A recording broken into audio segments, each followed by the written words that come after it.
All right, hey there, class.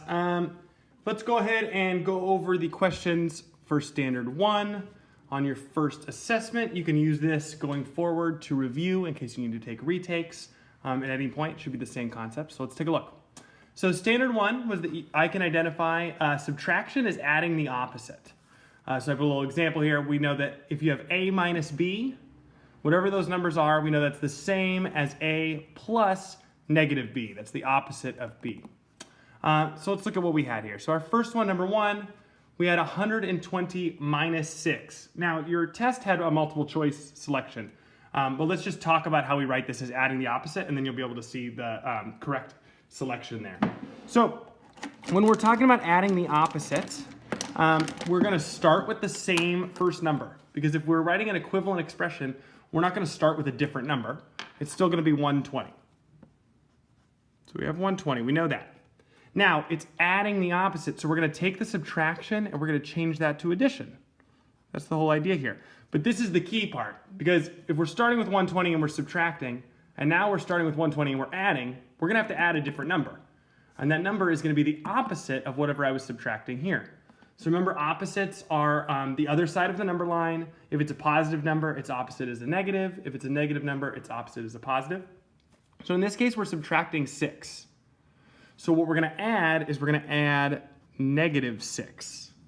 So when we take 120 and we add negative 6, this will have the same effect as if we had 120 minus 6. All right, looking at number 2 now. We have negative 30 minus negative 8. So again, we're going to start with the negative 30. It's an equivalent expression, so it's got to start at the same place. We're changing this to addition. And this is one that gets people here. So in this case, we were subtracting negative 8. So now we're going to add the opposite of negative 8. And I just said it before, but the opposite of a negative number is its positive form. So this would be plus positive 8. And some of you might have seen this before. You might have seen that subtracting a negative is the same as adding a positive. That's what we're showing here.